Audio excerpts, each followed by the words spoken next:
Hello les gens, est-ce que vous êtes prêts pour un clafoutis vraiment exquis? Parce qu'avec cette recette, j'aime enfin le clafoutis. Parce que je t'avoue qu'habituellement, je trouvais ça plutôt pâteux et insipide. C'est d'ailleurs une recette qui divise pas mal les gens. Il y a ceux qui aiment, il y a ceux qui aiment pas. Donc mon défi, c'est de faire aimer le clafoutis à tout le monde. On va faire la version traditionnelle aux cerises. D'ailleurs, mon make-up a été inspiré par ce joli fruit. Mais tu peux adapter avec d'autres fruits, des poires, des pommes, des pruneaux aussi pour un fard breton. Donc ça porte pas forcément le même nom. Des fois c'est une flognarde, des fois c'est un fard breton. Mais concrètement, on reste un peu sur la même base. Pour commencer, on va mélanger les ingrédients liquides ensemble. J'ai choisi du lait d'amande. Pourquoi? Parce qu'on va utiliser de la poudre d'amande. Donc tu as compris, ça vient ensemble, l'amande et l'amande forcément. Sinon, tu peux utiliser du lait d'avoine. De la crème végétale, ici de soja. Voilà. Si tu optes pour de l'arôme vanille, tu l'ajoutes à ce moment-là. Moi, je vais utiliser plutôt de la fève tonka fraîchement râpée, donc je la mettrai avec les éléments solides. Donc, on remue un petit coup.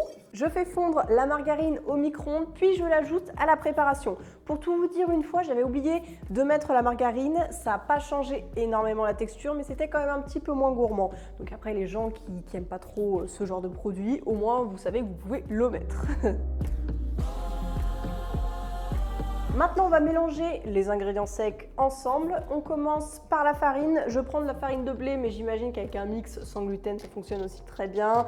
Comme par exemple de la farine de riz, un petit peu de farine de sarrasin. De la fécule de maïs. L'un de mes premiers secrets, c'est la poudre d'amande. De toute façon, dès qu'il y a de la poudre d'amande, c'est meilleur. J'ajoute les sucres. J'ai choisi du sucre blond et du sucre vanillé pour commencer à apporter un petit peu de parfum. Une pincée de sel. Et mon second secret, c'est d'ajouter de la fève tonka. Après, si vous avez utilisé de la vanille liquide, vous n'en mettez pas. Vous pouvez aussi mettre de la vanille en poudre. Mais la fève tonka se marie particulièrement bien avec l'amande, avec les cerises aussi. Enfin, c'est une saveur qui change un peu.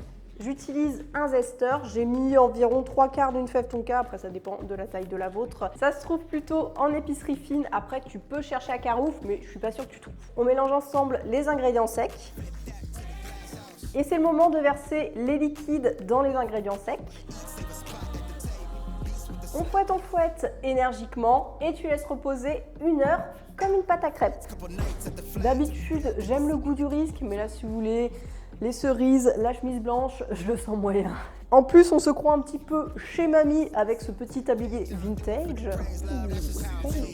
Bon, allez, on arrête. On dénoyote les cerises avec un dénoyauteur qui sert aussi pour les olives. C'est pratique, c'est un bon investissement. On s'en sert pas tous les jours, mais au moins comme ça, vous l'avez à portée de main quand vous en avez besoin. D'ailleurs, j'en profite pour te dire que ça marche avec des griottes surgelées. Des cerises surgelées, j'en ai jamais vu, mais si t'en trouves, c'est bien. En plus, les griottes sont déjà dénoyautées.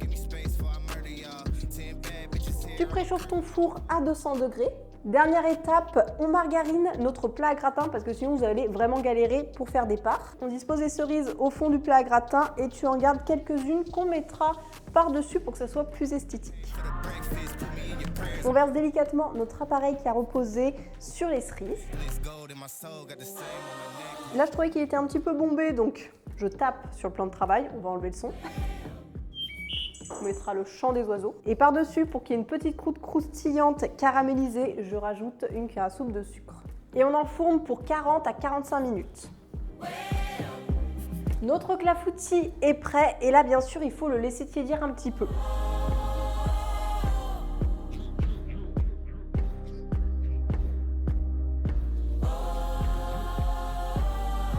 Et pour le refroidissement, laissez-le un petit peu à température ambiante.